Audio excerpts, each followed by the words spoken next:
जय श्री कृष्णा। कृष्ण ज्ञान ऊर्जा में आप सबका स्वागत है। हम कल्कि पुराण को सुन रहे थे, जिसमें कल्कि जी ने काली को युद्ध में खत्म कर दिया और अब वो एक सतयुग की स्थापना के लिए निकल पड़े हैं, जिसमें उनका साथ विभिन्न प्रकार के लोग दे रहे हैं। तो अब धर्म और सतयुग उनकी पूजा कर रहे हैं। तो सूत जी कहते हैं कि हृदय में ध्यान करने योग्य सुंदर घोड़े पर सवार खड़गधारी पूर्व अवतार कल्कि जी का रूप देखकर शशि ध्वज विचार करने लगे। धनुष बाण को धारण करने वाले सुंदर आभूषणों से सुशोभित संसार के स्वामी कल्कि जी संसार के पापों और कष्टों को नाश करने के लिए तैयार हो चुके हैं। अब राजा शशि ध्वज ने रोमांचित होकर उन परमात्मा कल्कि जी से कहा, कमल जैसे नेत्र वाले आइए आइए और हमारे हृदय पर प्रहार कीजिए। हे परमात्मा, हमारे वाणों के डर से आप अंधकार से पूर्ण मेरे हृदय में प्रवेश करके छिप जाइए। आप तो निर्गुण होकर भी गुण को जानते हैं।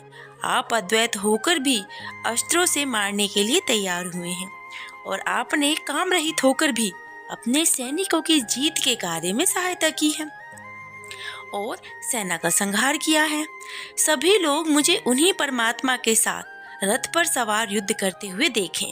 आप स्वामी हैं, मैं आप पर दृढ़ प्रहार करूंगा, परंतु प्रहार करते समय यदि मैं आपको अलग व्यक्ति या दूसरा व्यक्ति समझ लूं तो मुझे वह लोक मिलेगा और जो लोक मिलेगा जो शिव और विष्णु को भेद समझने पर प्राप्त होता है।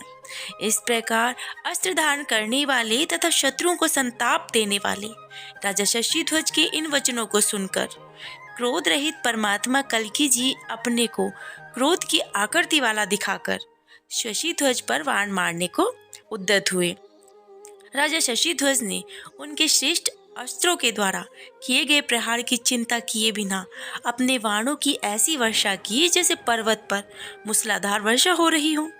राजा शशि ध्वज के वाणों की वर्षा से कल्कि जी का शरीर क्षत विक्षत हो गया। वे बहुत कुंद हो गए। इसके बाद दैवीय शस्त्र और अस्त्रों की मार से दोनों में घनघोर युद्ध होने लगा। ब्रह्मास्त्र से ब्रह्मास्त्र पर, पर्वतास्त्र से वायवास्त्र पर, मेघास्त्र से आग्नेयास्त्र पर और गरुड़ अस्त्र से पनगास्त्र पर हमले होने लगे। इस प्रकार राजा शशि ध्वज और कल्कि जी अनेक दिव्य अस्त्रों से आपस में एक दूसरे पर युद्ध करने लगे और एक दूसरे को चोट पहुंचाने लगे। लोक और लोकपाल इस भयंकर युद्ध को देखकर बहुत डर गए। वे लोग समझ बैठे कि अब तो प्रलय निश्चित ही आएगी। युद्ध देखने के लिए आकाश मार्ग से आए हुए देवतागण वाणों से निकलने वाली आग को देखकर डरने लगे। कल्कि जी और राजा शशि ध्वज ने देखा कि देव अस्त्रों का प्रयोग असफल हो रहा है, इसलिए वे अस्त्रों को छोड़कर बाहु युद्ध पर उतर आए। अब दोनों की लड़ाई में पैरों की मार का, चंपतों की मार का और घूसों की मार का सहारा होने लगा।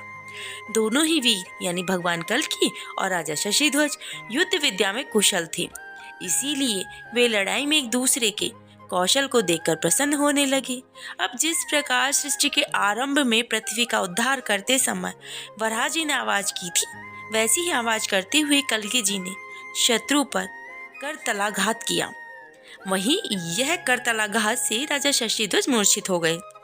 इसके बाद उसने फौरन उठकर क्रोधित होकर जोर से कल्कि जी पर अपनी मुट्ठी से ब्रज के समान एक जोरदार मुक्का दे मारा। कल्कि जी उस प्रहार से मूर्छित होकर पृथ्वी पर गिर पड़े। भगवान जगदीश्वर कल्कि जी को मूर्छित देखकर उनको ले जाने के लिए धर्म और सतयुग वहां पर आ पहुंचे। अब राजा शशि ध्वज ने धर्म और सतयुग को दोनों काखों में ले लिया। फिर शशि ध्वज कल्कि जी को गोद में उठाकर कृतकृत्य हो गया और अपने घर की ओर चल पड़ा और सोचने लगा कि अन्य कोई राजा मेरे दोनों पुत्रों को लड़ाई में जीत नहीं सकेगा। अब इस प्रकार राजा शशि ध्वज सुराद्वीप यानी देवता के स्वामियों के स्वामी कल्कि जी को संग्राम में हराकर धर्म और सतयुग दोनों को कांख में लेकर प्रसन्न हृदय से पुलकायमान शरीर के साथ सेना को तहस नहस कर अपने घर की ओर निकल पड़ा। वहां पहुंचकर उसने देखा कि रानी सुशांता नारायण जी के मंदिर में विराजमान है। सुशांता के चारों ओर वैष्णवी नारियां बैठी हुई हैं। सुशांता का शरीर अति सुंदर, मुख बड़ा ही कोमल और उसे देखकर राजा ने कहा, हे सुशांते, जिन्होंने बेचारे देवताओं की विनय भरी प्रार्थना पर संभल गांव में जन्म लिया और जिन्होंने विद्या प्राप्त कर पाखंडी और मलेच्छों का विनाश किया, वही हृदय में रहने वाले तुम्हारी शक्ति की परीक्षा लेने के लिए माया का सहारा लेकर मूर्छा रूपी छल से इस समय यहाँ आए हैं। तो हे कांते, यह देखो, धर्म और सतयुग हमारे दोनों काखों में मौजूद हैं। अब तुम इनकी खूब पूजा करो।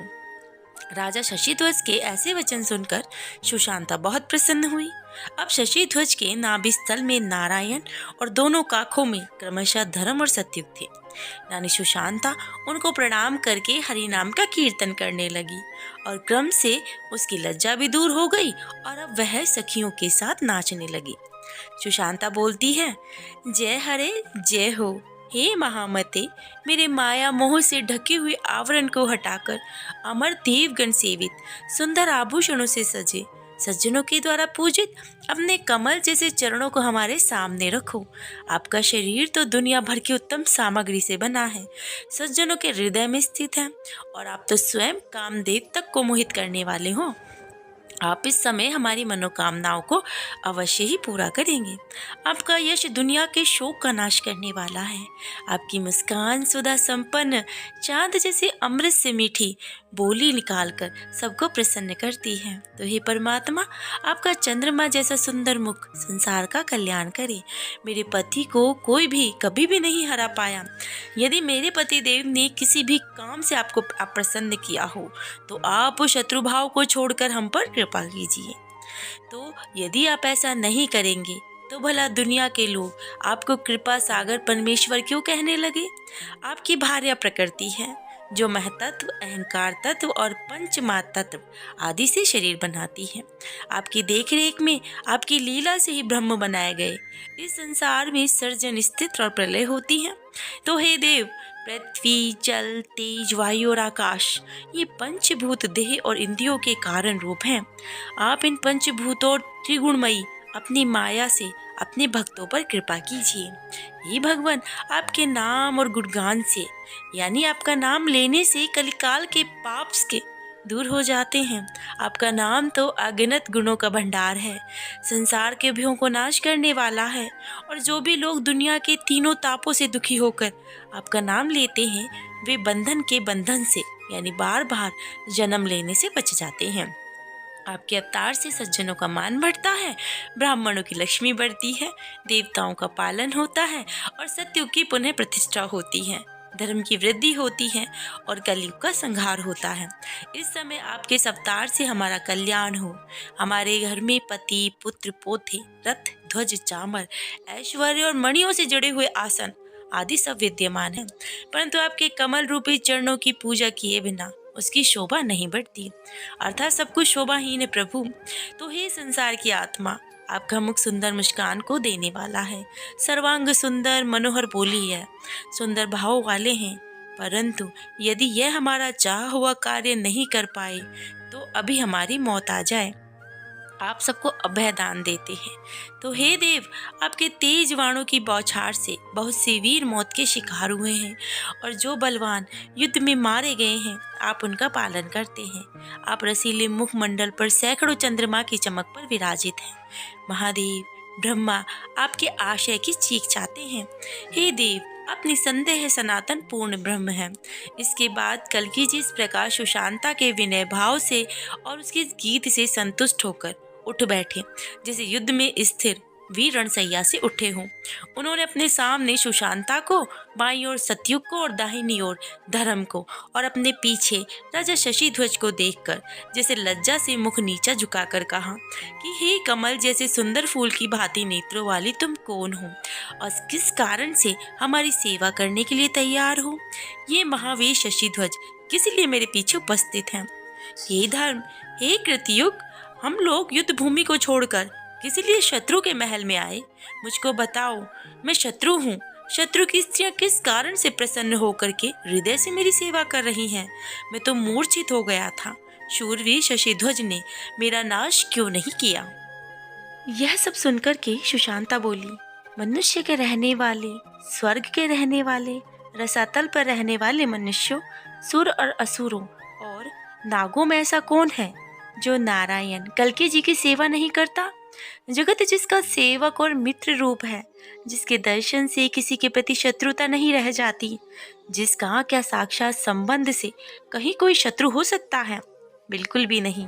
तो हे मेरे स्वामी, यदि शत्रु का भाव रखकर लड़ाई करते तो क्या आपको वह अपने स्थान पर ला सकते थे? मेरे स्वामी आपके दास हैं और मैं आपकी दासी। तो हे लंबी भुजाओं वाले, मुझ पर प्रसन्न होकर आप स्वयं ही तो यहाँ पर आए हो। अब यह सुनकर के धर्म बोले, हे कली का नाश करने वाले, ये दोनों ही जिस तरह आपकी भक्ति कर रहे हैं, आपके नाम का कीर्तन कर रहे हैं, आपकी स्तुति कर रहे हैं, उसे देखकर तो मैं कृतार्थ हो गया हूँ और अत्यंत धन्य हो गया हूँ। आज मैं आपके सेवक का दर्शन करके सतयुग के नाम से जाना जाता हूँ। आप भी सेवक के तेज से ईश्वर और संसार के पूजनीय बन गए हैं।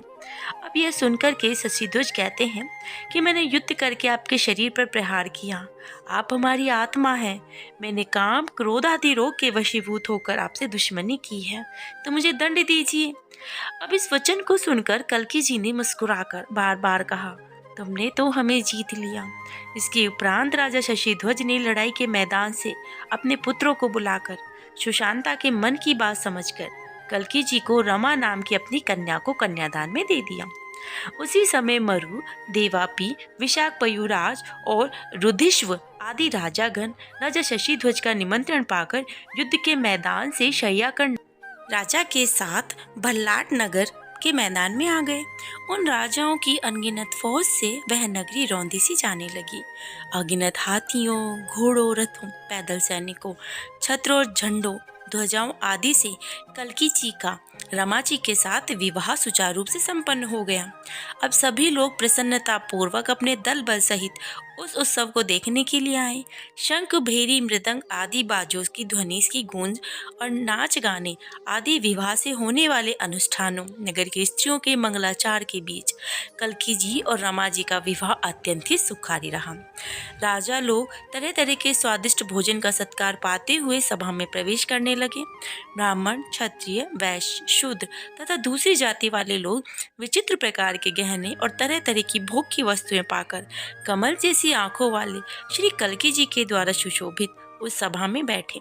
जैसे तारों के बीच में चांद शोभा पाता है, वैसे ही राजाओं के स्वामी कल्की जी सभी लोगों को मोहित करके शोभायमान हुए। कमल पत्र जैसी आंखों वाले कल्की जी ने रमा जी के साथ पाणी ग्रहण किया और राजा शशिध्वज कल्की जी को दामाद के रूप में पाकर सभा में भक्ति भाव सही शोभायमान हुए। इसकी आगे की कथा को सूत जी कहते हैं कि महर्षियों के द्वारा अशेष कहे गए भक्ति से पूर्ण शरीर वाले परम वैष्णव सतयुग धर्म और रानी सुशांता सहित राजा शशिध्वज को देखते हुए आगत राजाओं और ब्राह्मणों ने कहा। तो उन सभी ने क्या कहा वो हम कल के अध्याय में सुनेंगे। तब तक आप श्री हरि भजन करते रहें और अपना स्वास्थ्य का ध्यान रखें। अभी तक आपने चैनल को सब्सक्राइब नहीं किया है तो जरूर से जरूर करें। कथा अच्छी लग रही हो तो अपने सगे संबंधियों और अपने चाहने वालों में इसे शेयर भी करें। आप सभी स्वस्थ रहें। इसी के साथ मैं श्री हरि विष्णु से कामना करती हूँ कि आप सभी के सारे मनोरथ शीघ्र पूर्ण हो। जय श्री कृष्णा। राधे राधे।